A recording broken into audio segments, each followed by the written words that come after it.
Assalamualaikum warahmatullahi wabarakatuh. Ketemu lagi dengan saya Rudi Asari di program podcast Kata Demi Kata Surat Kabar Digital.com bersama wakil rakyat di DPRD Kota Banjarbaru. Kali ini sudah bersama kita Bang Holis, Nurholis Ansari.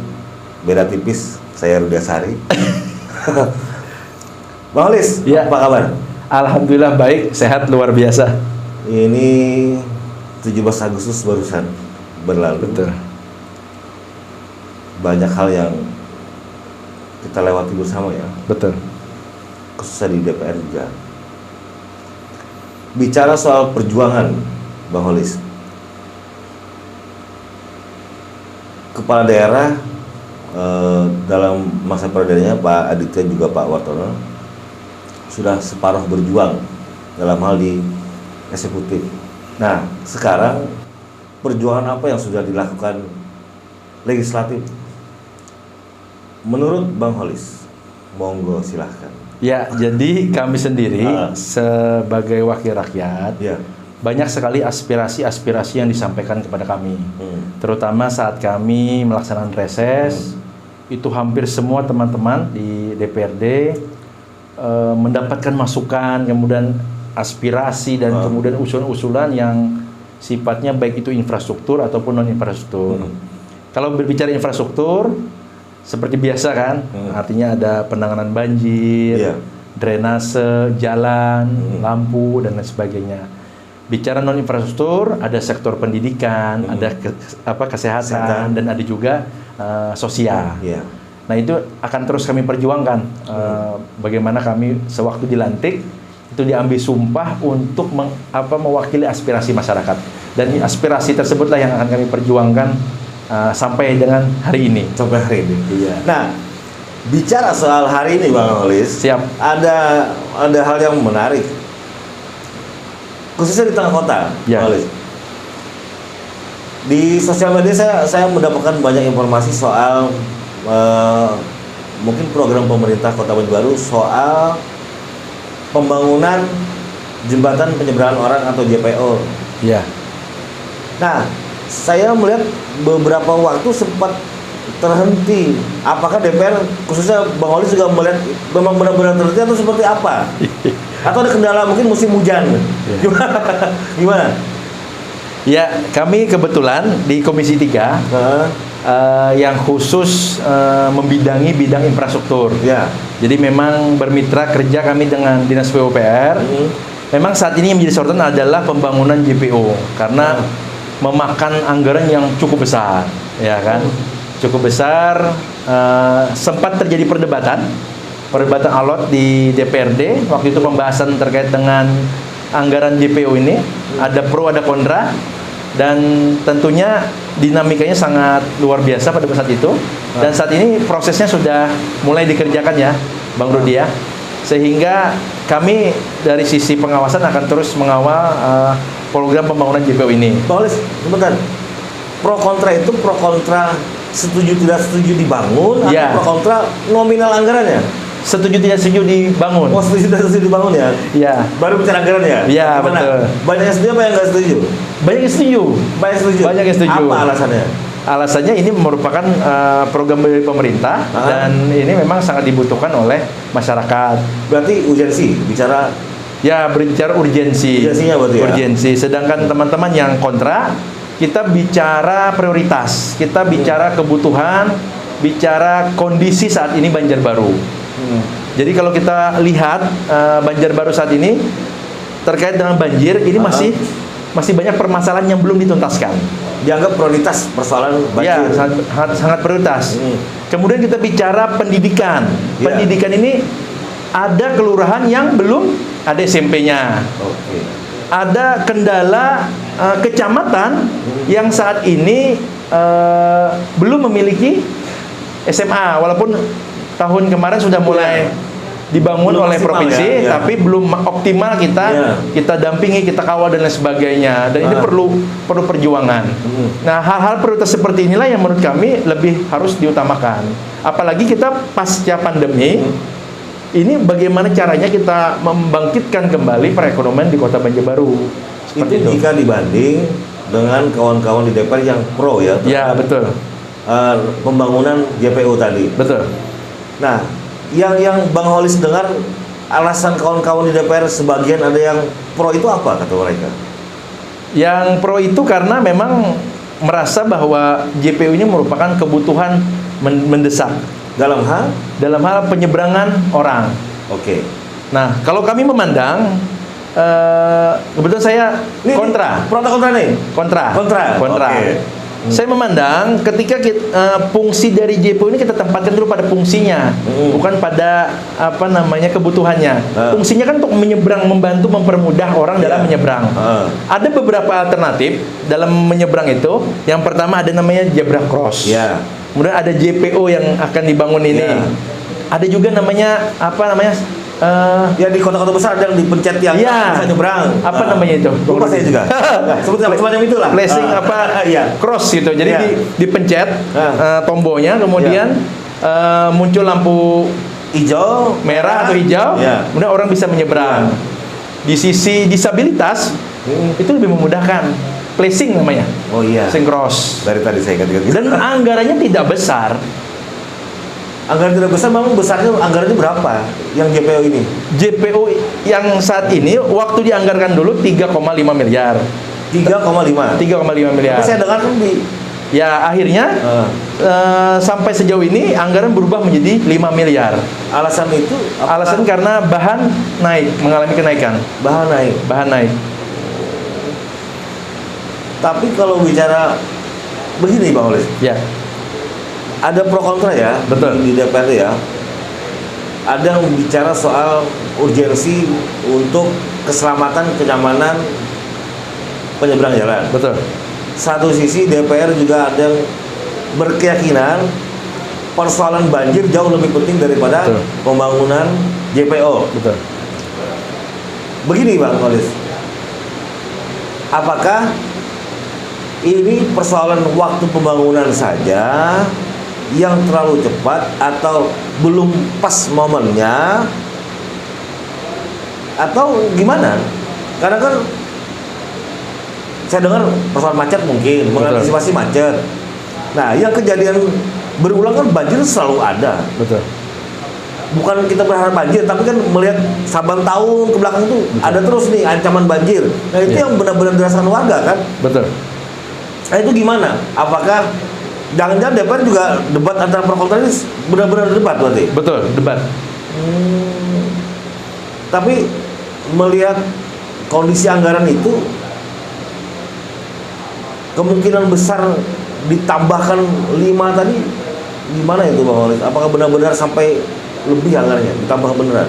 Ya jadi mungkin sampai sejauh ini yang kita tahu bahwa ketika ada perubahan anggaran dari 3,5 miliar menjadi 5 miliar itu ada proses mungkin dari TAPD, dari Dinas PUPR melaporkan terlebih dahulu ke TAPD, kemudian dari TAPD menyampaikan kepada DPRD melalui pimpinan. Nah, sedang kita sendiri di Badan Anggaran belum mengetahui tiba-tiba naik anggaran dari 3,5 menjadi 5 miliar. Tapi sebelumnya ada RDP nggak dengan PU? Ada rapat kita, akhirnya disampaikan oleh PU bahwa ada penambahan anggaran. Alasannya logis nggak? Kalau melihat kondisi saat ini memang semua bahan naik, sangat naik. Semua bahan-bahan bangunan. Bang Holis, tentu kan bukan hanya soal kepentingan kenyamanan ataupun keamanan penyeberang jalan. Ya. Saya itu malah, ini menurut pendapat saya, lebih bagusnya, bermanfaatnya sebenarnya penyeberangan itu ditaruh di depan Minggu Raya sebenarnya, ke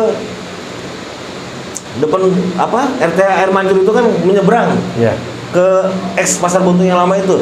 Karena ketika dari seberang ex pasar itu ke arah balai kota kan banyak RTH sebenarnya yang dituju. Nah, ketimbang di SMA SPBU itu kan memang ada anak-anak pelajar sekolah di situ, tapi kan kalau melihat manfaatnya jauh lebih banyak. Betul.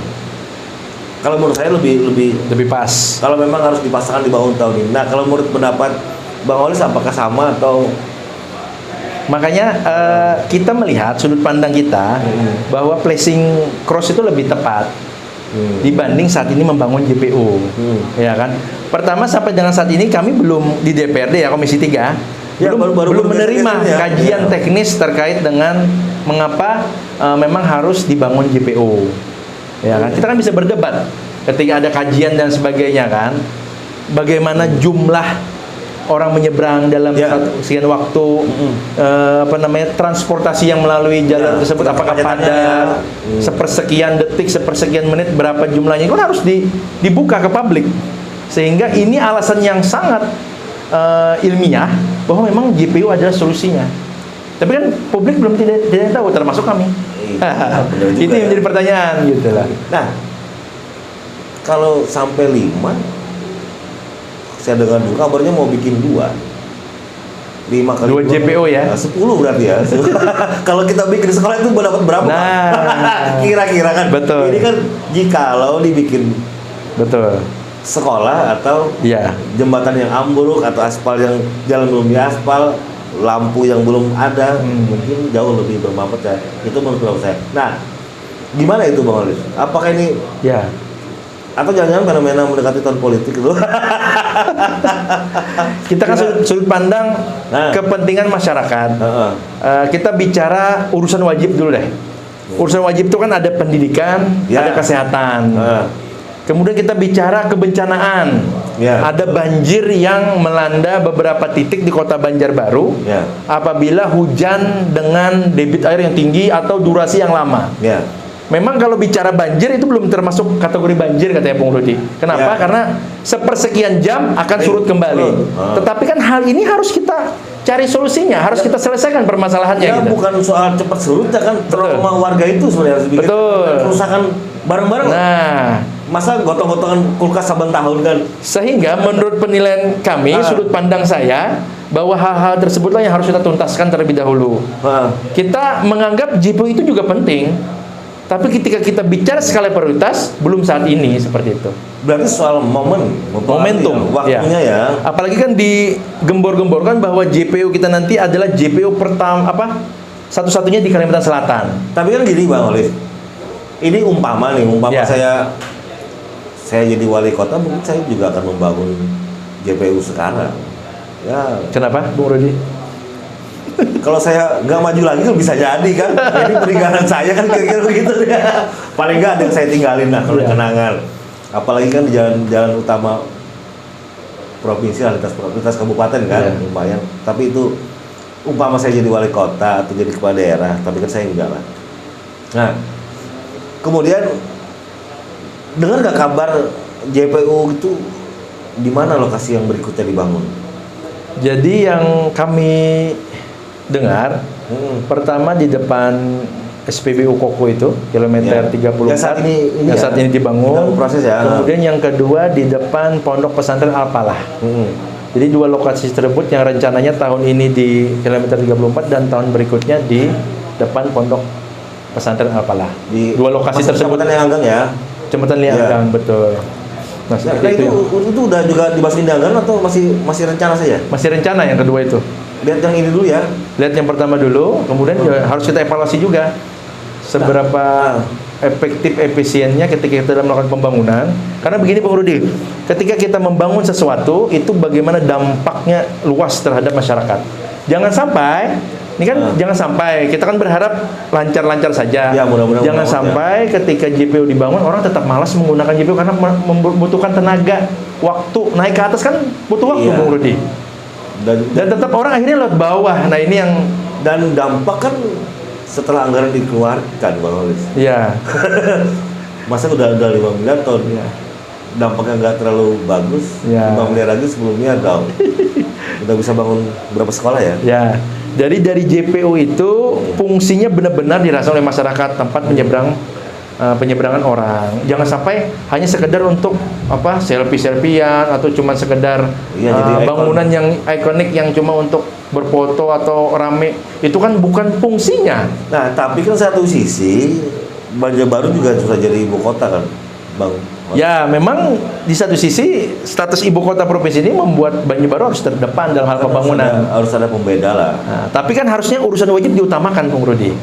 Tuntas dulu yang wajib, baru yang sunah-sunahnya kita kerjakan. Berarti yang persoalan Iya kan? yang wajib berarti salah satunya persoalan penanganan banjir. Banjir pendidikan itu harus diutamakan. Memang ada dibahas juga penanganan banjir anggarannya berapa? Boleh tahu nggak nih? Untuk banjir baru akan mulai dibuat beberapa sumur-sumur serapan di beberapa lokasi yang memang sudah diinventarisir oleh dinas terkait. Mereka sudah dari ujung Cempaka sana sampai dengan Lianggang. Berarti di sektor hilir kan? Ya. Ini coba diinventarisir dan coba diprioritaskan untuk tahun depan untuk ditanggulangi permasalahannya seperti itu. Kalau warga boleh tahu nih gede mana anggarannya? Itu atau Lebih besar ini penanggulangan banjir. Penanggulangan banjir ya? Betul. Oh, berarti penanggulangan banjir ini memang memerlukan anggaran yang besar. Karena kalau kita bicara sektor hulu sampai ke hilir, Bung Rudi, Iya. dampak dari setiap pembangunan kan pasti akan mengorbankan alam kan. Iya. Dan itu harus kita cari pemecahannya, harus cari solusinya. Seperti itu. Dan bagaimana kita ke depan memikirkan setiap konsekuensi dari pembangunan ibu kota itu, konsekuensinya alam juga tetap harus kita perhatikan. Nah, ini harus berkesinambungan, harus sinkron membangun, tapi kalau tidak dipikirkan sektor lingkungannya, tentu akan membawa dampak yang sangat luas juga terhadap masyarakat. Nah, bicara anggaran besar itu kan, mau saya dapat informasi kabarnya itu anggaran banyak pemangkasan lagi. Betul. Nah, tapi kok tetap terus direncanakan terjadi penambahan anggaran itu? Ya, apa memang benar penambahan itu nggak bisa ditunda-tunda dulu atau seperti apa? Penambahan apa nih? Soal JPU tadi. Ya mungkin itu bisa kita perdebatkan kembali ya. Artinya perdebatkan kembali, kita lihat memang kebutuhan di tahun 2023 yang akan datang. Itu ada skala-skala prioritas yang akan terus kita perjuangkan. Tapi kan fondasi udah dibangun. Mau dibangun ini? Di kilometer 34. Iya, JPU-nya. Ya. Kan targetnya Desember kan harus rampung kan? Karena sudah dianggarkan, kemudian sudah disahkan, berarti kan memang harus dilaksanakan. Nah, fungsi kita adalah fungsi pengawasan, maka kan terus kita kawal. Berarti mau nggak mau nambah dong? Menambah JPU anggaran. Oh ya, itu secara otomatis karena sudah diajukan oleh. Tapi paling tidak DPR sudah melakukan perlawanan. Ya gitu, perlawanan, memberikan masukan, Bung Rudi. Ya, argumentasi. Ada pertimbangan-pertimbangan. Sudut pandang yang berbeda yang kita berikan. Iya. Ya, betul. Bukan kita artinya berlawanan dengan pemerintah, bukan. Bukan menolak pembangunan. Kita memandang dari sudut pandang yang berbeda. Iya. Kita melihat ada kebutuhan mendasar yang lebih prioritas dibanding pembangunan JPU. Itu saja. Untuk saat ini. Untuk ke depan kalau permasalahan banjir di Banjarbaru ini sudah tuntas, ya kita dukung. Masih dukung ya. Sangat mendukung. Seperti itu, Bung Rudi. Apalagi JPU ini misalnya melibatkan pihak ketiga, dibangun oleh perusahaan-perusahaan, wah lebih keren lagi tanpa melibatkan APBD kan? Emang bisa? Itu harus dipelajari, harus dikaji kan? Tapi akhirnya berdampak terhadap iklan kan jadinya gitu. Iya dong. Iya. Tapi apa namanya? Ya siapapun yang menjalankan usahanya, apalagi skala besar, paling tidak ada juga lah. Betul. Maksudnya buat daerah kan. Dan kita jangan seperti ini, Bro. Jangan latah terhadap kota-kota yang sudah maju seperti DKI. DKI ini kan kita lihat membangun JPU, memang kebutuhannya memang harus mendesak gitu. Dan memang sekarang JPU yang dibangun di DKI Jakarta itu memang Instagramable, kemudian unik, ikonik. Nah, kita di daerah juga harus menyesuaikan, tapi bukan berarti harus membangun JPU juga gitu. Tapi kata Pak Wali itu ada benarnya juga, Pak Wali. Lebih baik kita menyiapkan sebelum kejadian macet itu kejadian. ini mau direspon apa enggak? Ya boleh. Jadi memang saya kan menyampaikan tadi ada beberapa alternatif untuk menyeberang itu. Kalau zebra cross belum bisa menangani, kita coba dengan flashing cross yang memencet tombol itu lebih jauh anggarannya dibanding JPU. Seperti itu, Bung Rudi. Warga Banjarbaru. Siap. Jadi yang pernah saya dengar itu alasan pemerintah kota, lembaga eksekutif ada benarnya juga, karena lebih baik mengantisipasi. Tapi pertimbangan DPR pun ada benarnya juga, ada hal yang jauh lebih penting untuk saat ini. Betul. Ketimbang membangun JPU, walaupun anggaran itu ada yang besar juga untuk penanganan banjir. Tapi seperti yang disampaikan Bang Holis tadi, ternyata alangkah eloknya ketika pertimbangan itu dipikirkan ulang dan lebih fokus ke penanganan banjir, karena berulang terus ya, Bang. Berulang terus. Oke, Di pertanyaan pamungkas saya selalu menyisakan pertanyaan pamungkas itu, Bang Holis. Ya.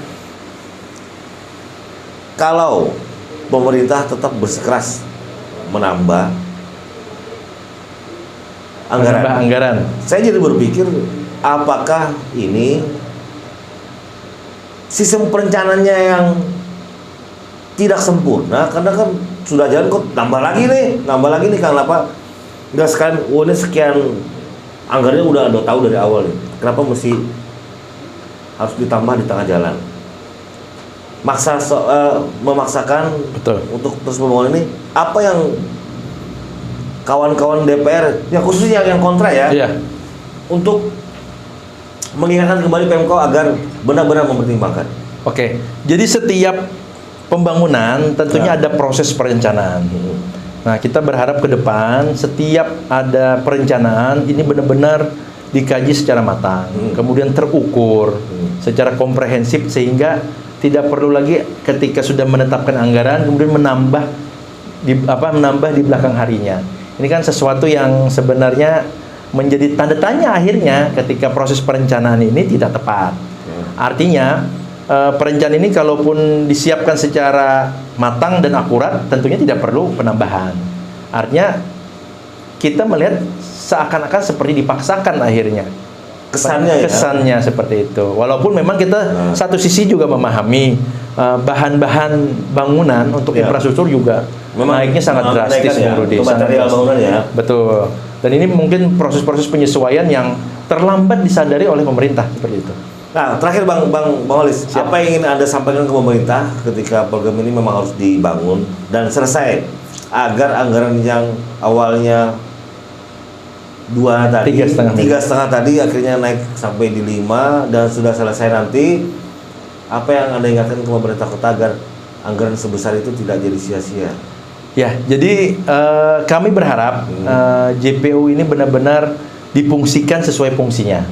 Fungsinya adalah bagaimana orang mudah menyeberang dari Jalan Ayani di kilometer 34 tersebut, di mana di situ ada sekolah, beberapa sekolah kan ada sekolah SMA, ada SMP negeri, ada SPBU, ada bank, ya kan, ada beberapa perkantoran juga di situ kan. Nah, ini mudah-mudahan sesuai dengan fungsinya. Manakala tidak sesuai dengan fungsinya, ini fungsi pemerintah untuk mengembalikan fungsinya. Seperti misalnya orang banyak tidak menggunakan JPU tersebut, akhirnya karena apa? Karena menyulitkan, karena memakan waktu, kemudian memerlukan tenaga. Kan naik tangga tuh memerlukan tenaga, Bung Rudi. Sebelum naik tangga juga bolong-bolong rasanya kan gitu. Tapi ini mengingatkan. Ya, jadi kita menghimbau seperti itu, sehingga apa yang direncanakan, kemudian apa yang dibangun ini tepat sasaran, membawa dampak yang sangat baik untuk masyarakat. Seperti itu, Bung Rudi. Oke. Mestinya lebih banyak waktu Bang Holis ini. Selalu senang saya dengan Holis ini. Mengalir. Dan kritikannya lumayan pedas lah. Untuk pembangunan Bang ya. Untuk pembangunan, bukan untuk lawan-lawanan, tapi kita memandang dari sudut yang berbeda saja. Tapi dalam demokrasi itu perbedaan itu hal yang biasa. Dan ketika sudah diambil keputusan, kita dukung bersama, kita kawal bersama, dan kita sukseskan bersama. Seperti itu, Bung Rudi. Itu yang saya senang dari Bang Holis ini. Keras itu bukan berarti tidak sepakat ataupun tidak mendukung sebenarnya, tapi bagian dari tupoksi DPRD adalah bagian pengawasan. Betul. Kemudian bagiannya juga termasuk mengawasi, mengingatkan kerja pemerintah apabila ada yang mungkin ditimbang, dinilai dan dirasa perlu tuh diingatkan atau diawasi. Oke, sampai jumpa di podcast berikutnya. Tetap bersama para wakil rakyat, jaga kesehatan. Semoga kita diberi kesempatan lagi bertemu dengan Bang Holis dan diundang kembali. Amin. Dengan wakil rakyat di DPRD Kota Banyuwangi. Sampai jumpa. Wassalamualaikum warahmatullahi wabarakatuh. Waalaikumsalam warahmatullahi wabarakatuh.